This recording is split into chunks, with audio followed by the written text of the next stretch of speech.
नमस्कार दोस्तों, हमारी आज की क्लास है टैली इंट्रोडक्शन। आज हम आपको बताएंगे टैली के बेसिक्स के बारे में। तो सबसे पहले टैली को हम स्टार्ट कर लेते हैं। टैली कहाँ से स्टार्ट करेंगे? यहाँ सर्च बार में आएंगे और यहाँ टाइप करेंगे टैली।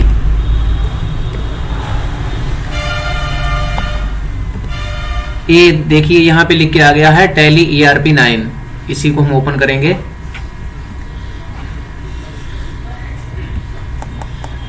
ये हमारा टैली का पेज ओपन हो गया है और यहाँ पे ये अलग अलग फीचर्स आ गए हैं। इनमें से हमें ये टैली एक अकाउंटिंग सॉफ्टवेयर होता है। वैसे तो इसे कंपनी में काम करने के लिए परचेज करना पड़ता है, लेकिन अगर हमें एजुकेशनल तौर पे यूज करना है तो इसको वर्क इन एजुकेशनल मोड में ओपन करेंगे। इस पे क्लिक करने के बाद यहाँ पे सिल्वर एडिशन आ गया है और गोल्ड एडिशन आ गया है। ठीक है, तो इसे हम सिल्वर एडिशन में क्लिक करेंगे, ओपन कर लेंगे। ठीक है, आइए अब हम आपको बताते हैं कि टैली में एक कंपनी को कैसे क्रिएट करते हैं। कंपनी को क्रिएट करने से पहले हमें Alt F3 दबाना होता है, जिससे कि एक ऑप्शन खुल के आता है और वहाँ पे कई ऑप्शन हमको मिलते हैं। सिलेक्ट कंपनी, अगर कोई कंपनी ऑलरेडी बनी हुई है तो वहाँ पे सेलेक्ट कंपनी सबसे ऊपर आ रहा है कंपनी इंफॉर्मेशन में, और उसके बाद सर्च कंपनी। अगर किसी कंपनी को बंद करना है तो सर्च कंपनी दबाएंगे, और किसी कंपनी को अगर बनाना है तो क्रिएट कंपनी दबाएंगे। तो आइए क्रिएट कंपनी पे ओके करते हैं। तो देखिए ये क्रिएट कंपनी क्रिएशन फॉर्म जो है वो ओपन हो गया है और यहाँ पे सबसे पहले दिख रहा है डायरेक्टरी। डायरेक्टरी का मतलब होता है कि पाथ, यानी कि रास्ता बोल सकते हैं। यहाँ पे क्या है कि ये देखो, इसमें सबसे पहले लिखा है डायरेक्टरी में C users public Tally ERP 9 data, यानी कि इस टैली में हम जो भी वर्क करेंगे वो हमारा डाटा जो होगा वो कहाँ पे सेव होगा। तो ये अगर हमें देखना है तो ये रास्ता दिख रहा है, जैसे कि सी ड्राइव में जाएंगे, हम सी ड्राइव में यूजर्स में जाएंगे, फिर पब्लिक में जाएंगे, फिर टैली ERP 9 फोल्डर में जाएंगे, फिर डाटा में जाएंगे। तो डाटा में जाके हमारा जो भी एक काम मतलब हम सेव करेंगे, वर्क करेंगे, सारी फाइलें वहां पे हमको स्टोर रूप में मिल जाएंगी। ठीक है, तो इसके बाद सबसे फिर उसके नीचे है नेम। यहाँ पे हम कंपनी का नाम डालेंगे, जैसे कि हम कोई कंपनी बना लेते हैं। टाइप करते हैं हम किसी कंपनी का नाम, लिखते हैं यस कंप्यूटर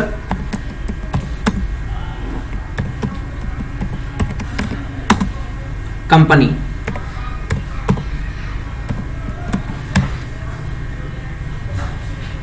इसके बाद इसको एंटर कर देते हैं और मेलिंग नेम में भी वही सेम रहेगा। उसके बाद फिर एंटर करते हैं और यहां पे एड्रेस डाल देते हैं, रूपापुर चौराहा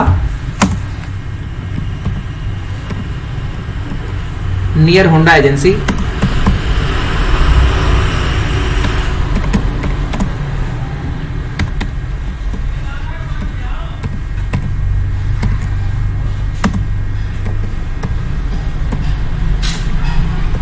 हरदोई। इसके बाद में फिर एंटर करते हैं। यहाँ पे इंडिया ही रहेगा क्योंकि अपना इंडिया कंट्री है। उसके बाद फिर एंटर करेंगे, फिर स्टेट सेलेक्ट करेंगे। स्टेट में हम उत्तर प्रदेश सेलेक्ट करेंगे। उसके बाद टेलीफोन नंबर डालेंगे 75। हाँ, इसके बाद पिन कोड डालेंगे। पिन कोड के बाद टेलीफोन नंबर डालेंगे, फिर मोबाइल नंबर डालेंगे। सेम कर देंगे मोबाइल नंबर, या ना भी डालें तब भी कोई दिक्कत नहीं है। फिर ईमेल एड्रेस डालेंगे XYZ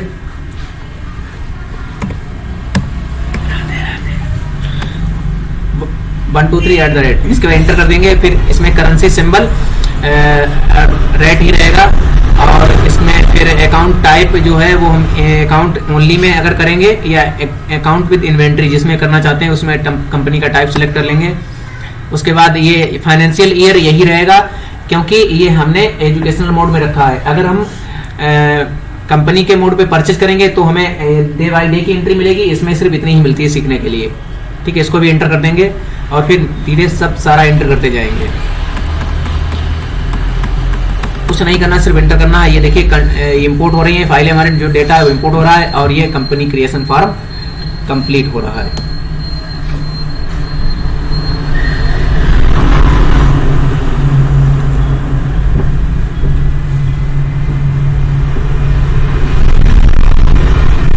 देखिए हमारी कंपनी क्रिएट हो गई है और इसके बाद में हम लेजर बनाएंगे। सबसे ये कंपनी क्रिएशन फॉर्म होता है, कंपनी को कैसे क्रिएट करते हैं। अब लेजर बनाएंगे। लेजर कैसे बनाएंगे, अकाउंट इन्फो में जाएंगे, उसके बाद ग्रुप और लेजर्स में जाएंगे, इसमें से लेजर में जाके एंटर करेंगे, फिर create ledger, display ledger, create ledger में जाएंगे और यहाँ पे लेजर बनाएंगे। ठीक है, इसमें यहाँ पे कंपनी का नाम डालेंगे, जैसे कि मोहन स्टार्ट ए बिजनेस, यानी कि मोहन ने बिजनेस को स्टार्ट किया है।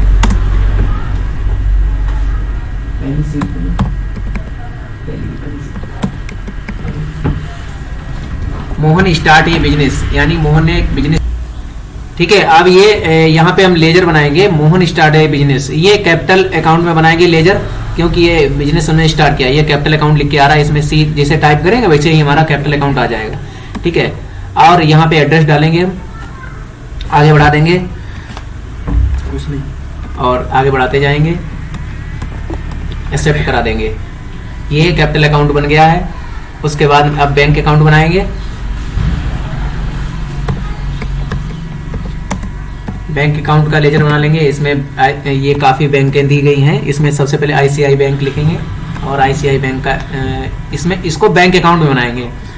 अंडर ऊपर लिख देंगे आईसीआई बैंक, उसके बाद नीचे लिखा अंडर, यानी कि किसके अंडर में बनाएंगे, तो बैंक अकाउंट के अंडर में बनाएंगे। इसको भी एक्सेप्ट करा देंगे। उसके बाद दूसरी बैंक है एसबीआई बैंक। मतलब जितनी भी बैंकें अगर हमारे उसमें होंगी सारी बैंकों का लेजर अलग अलग बना लेंगे और सभी को एक्सेप्ट करा देंगे। ये हमारे लेजर बन रहे हैं। ओबीसी बैंक है, अब ओबीसी बैंक का बना लेते हैं।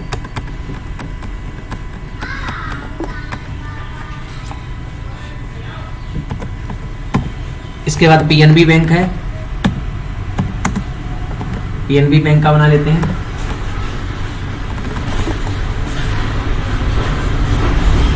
ठीक है, ये हमारे बैंक के लेजर कंप्लीट हो गए हैं। अब आपको दिखाते हैं कि इनमें एंट्री कैसे करते हैं। अब कंपनी को पहले ओपन करेंगे।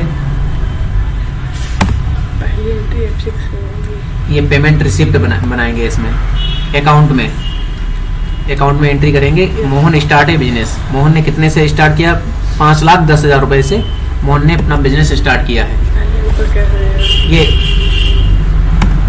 कैश में बनेगा, मोहन स्टार्ट ए बिजनेस 5,10,000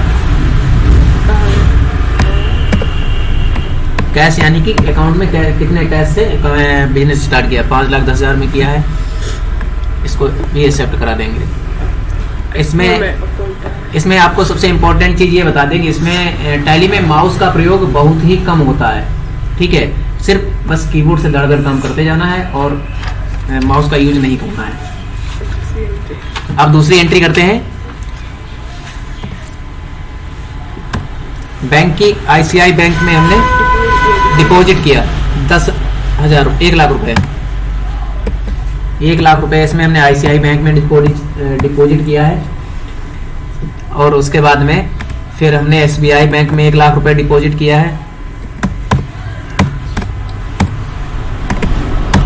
फिर हमने ओबीसी बैंक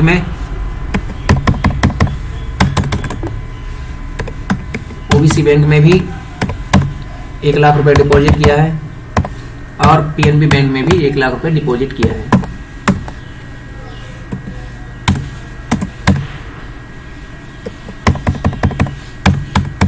फिर हमने आईसीआई बैंक से 4200 रुपए विड्रॉ किए हैं।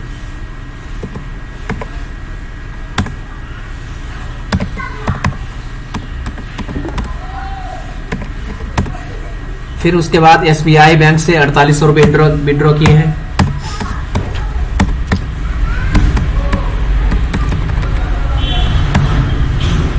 फिर ओबीसी बैंक से 5,000 रुपए विड्रॉ किए हैं।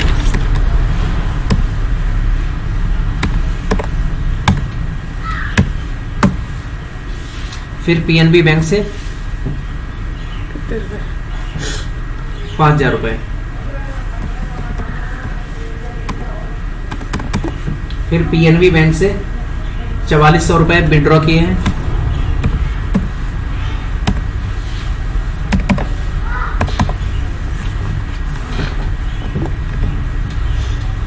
उसके बाद ICI बैंक से 4200 रुपये विड्रॉ किए हैं। ये सारी एंट्री हो रही हैं, मतलब हमने कितना लेन देन किया। जैसे बैंकों में नहीं हम अपना पैसा निकालते हैं, जमा करते हैं, तो एंट्री होती है, सेम वैसे ही एंट्री उसमें होती है। ICI बैंक में हमने 4200 रुपये विड्रॉ किए हैं। उसके बाद SBI बैंक से 4800 रुपये विड्रॉ किए हैं।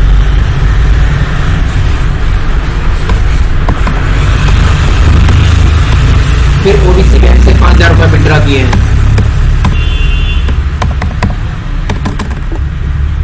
उसके बाद में PNB बैंक से 4400 रुपये विड्रॉ किए हैं।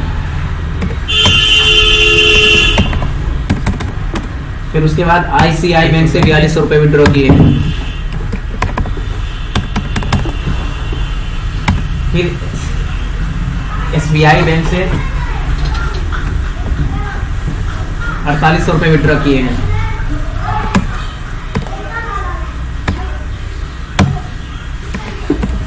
OBC बैंक से 5000 रुपये विड्रॉ किए हैं।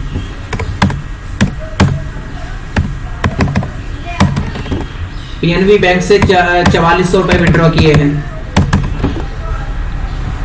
ICI बैंक से 4200 रुपये विड्रॉ किए हैं। SBI बैंक से 4800 रुपये विड्रॉ किए हैं।